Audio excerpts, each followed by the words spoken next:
Thanks for watching News Center Maine Plus. I'm Brian Yacono. There are a lot of Maine candidates in the running for political office in 2026. Our team will be interviewing them one-on-one and posting them right here for you to watch in full. This is an effort to keep our community informed before you cast your ballot. Nirav Shah, thanks for sitting down with us as you launch your gubernatorial campaign. Now here's something that most people don't know about you. You're a doctor and a lawyer. Well, you're right, Phil. First, thank you so much for having me on. And you're right. I'm actually really a lawyer, first and foremost. I went to law school and medical school back in Chicago, but I really started my career working as a healthcare attorney on various different types of work. But I joined public service after several years of legal practice because ultimately what I wanted to do was try to help people across the state, not just the one or two clients that I had in front of me. And you're an economist. Also, early in my career, I had the privilege during medical school to take a leave of absence and go work as an economist in Southeast Asia. And that's really not just where I learned economic and accounting analysis, but that's really where I started to learn how to navigate outbreak situations. And so it's that combination of skill sets, a background in economics and law, having gone to medical school and at least appreciating the challenges that people face. All of those things have prepared me for public service, whether it's dealing with health crises or now dealing with all the problems facing the state of Maine. And of course, everyone in the state of Maine remembers you and your leadership during the coronavirus pandemic just a few years ago. But with the benefit of hindsight, I guess there's been a lot of second guessing of certain decisions that were made. Not so much, I think, the vaccines, but more like the business and school closures, the mask mandates, especially outdoors. Do you have any regrets or second thoughts about the decisions you and other officials in Maine made at the time? Absolutely. And let me first say, Phil, we should welcome that sort of analysis after the fact. A critical part of any type of crisis response is doing the after action thought. What can we learn from what we did so that we're better the next time? Now, as a nation, we have not done that with COVID in the way that we did with, say, 9/11, but we should, and we should also do the same here in the state of Maine.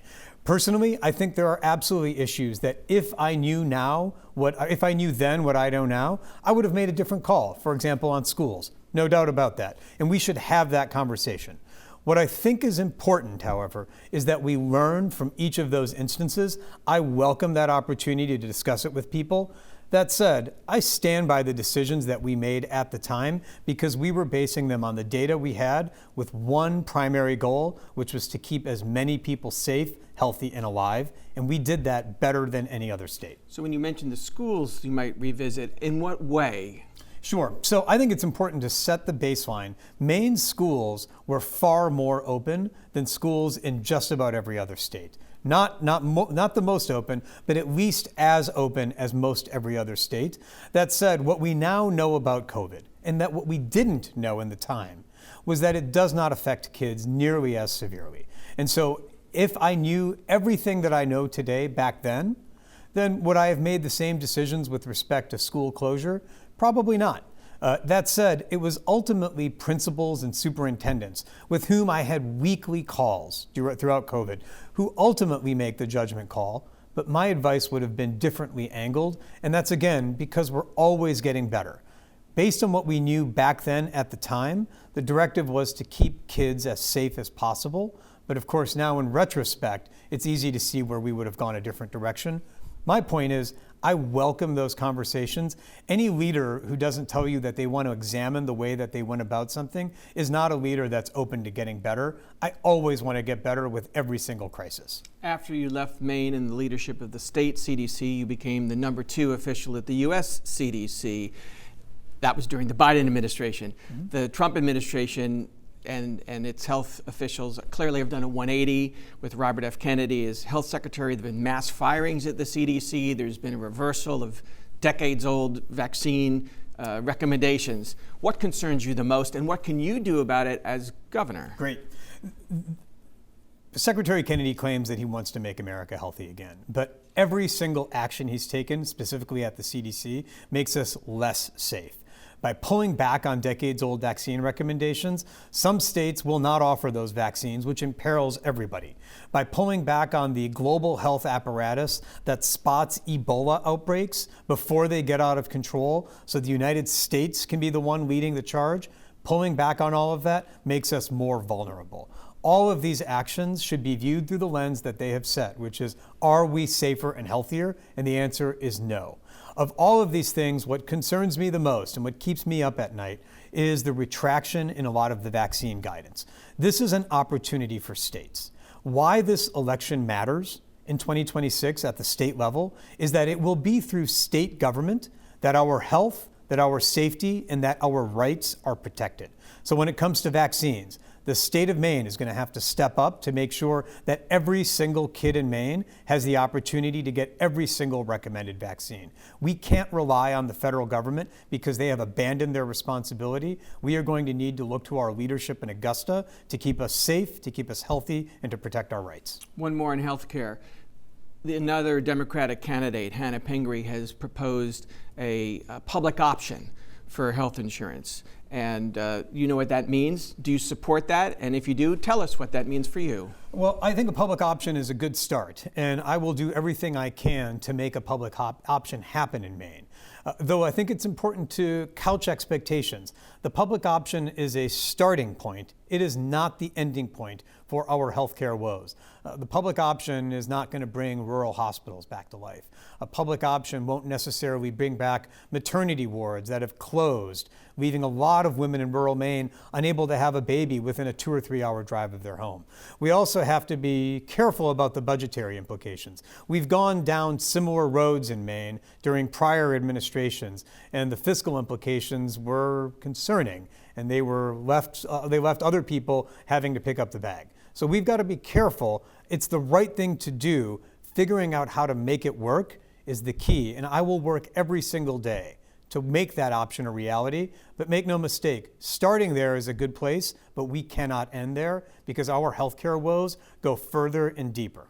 And with the Medicaid, federal Medicaid funding cuts and Medicare cuts, I mean, that's directly related to the hospital problem. It truly is. I cannot think of a single person in Maine. I've talked to thousands of people across the state over the years. I can't think of a single one of them who is not dealing with some aspect of the healthcare system that seems like it's fighting against them every step of the way. I don't know about you, Phil, but it would be great to be able to get an appointment with my doctor when it works for me rather than when it works for them. And every single person in Maine is dealing with this. The pullback on Medicaid is perhaps the single most brazen transfer of wealth from poor people to wealthy people. There was an $800 billion reduction in Medicaid and an almost $800 billion tax cut for the wealthy. That's unacceptable in a time when so many people are struggling. What is that going to mean for us? Once again, the state of Maine is going to have to pick up the slack and care for and provide for Mainers. This will not be easy. Out of the state budget? Well, again, this will not be an easy conversation. Let me be very clear. This will be exceptionally difficult. There have had to be budgets and supplemental legislation to keep Maine Care afloat. When the work requirements go into place and tens of thousands of people are kicked off, we are going to have to find a way to make this happen. It is a core part of what it means to be a civilization, to provide health care for our fellow person. The state government is going to have to figure out a way to do it, but make no mistake, it will not be easy. I have never sugarcoated the truth. When things are hard, I've always told people they were hard, but I've also told them we will find a way to get through it. Dr. Shah, what makes you a Democrat? I care about a couple of things, but here's what it is at its core.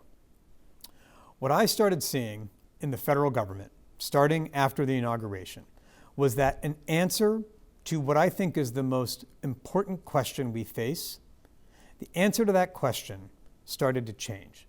And that question is, what do we owe each other? I believe fundamentally, as a Democrat, we owe each other something. We owe it to each other to make sure that our neighbors are taken care of, that folks who are down on their luck have a way to get on the economic ladder, to improve themselves, to improve their lot in life. That is, to me, what it means to be the essence of a Democrat, to care about other people and make sure that we're providing for them. Even if that means when times are tough, we all have to dig a little bit deeper, that we're ultimately caring for other people.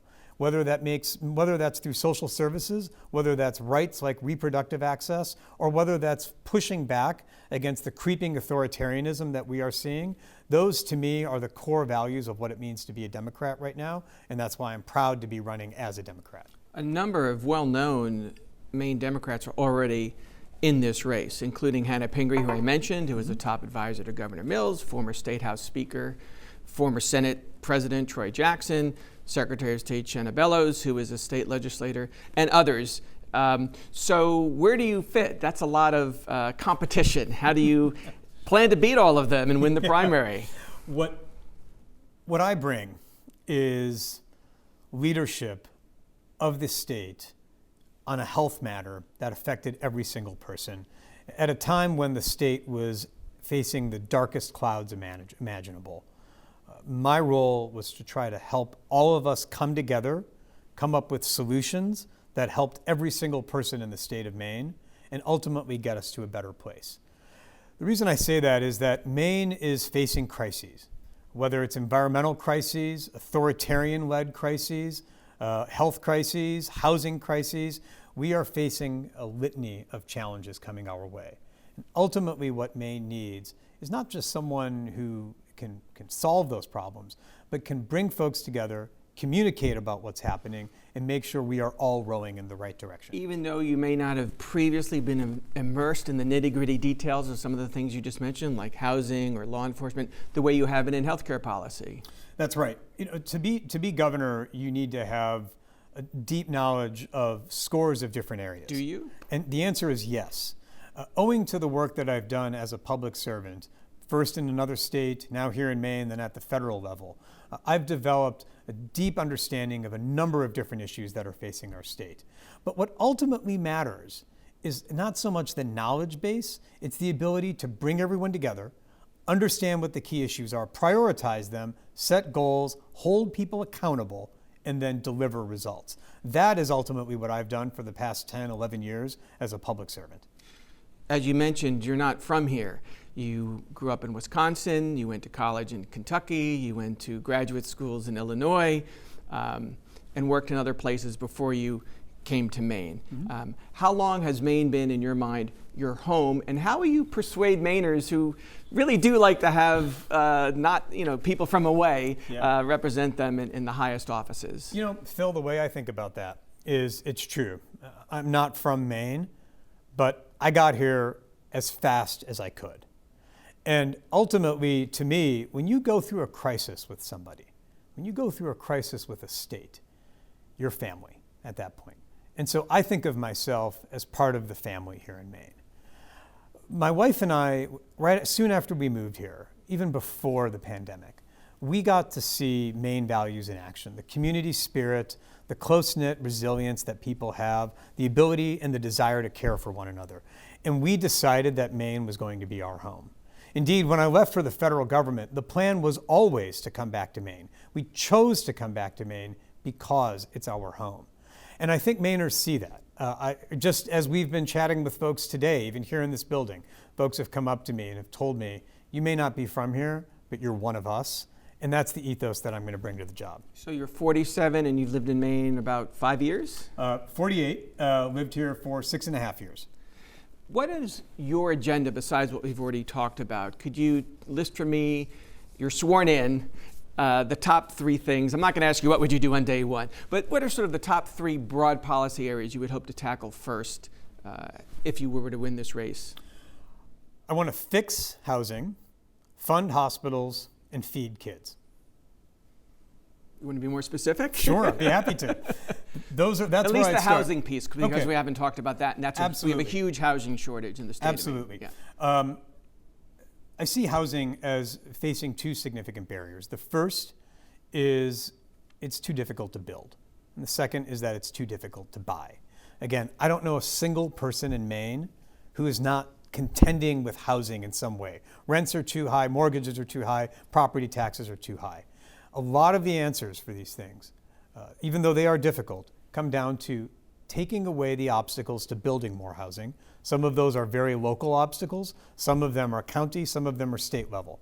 And then the other is making it easier to buy housing. I mean, my overall goal, Phil, is to make it easier to do things that are hard.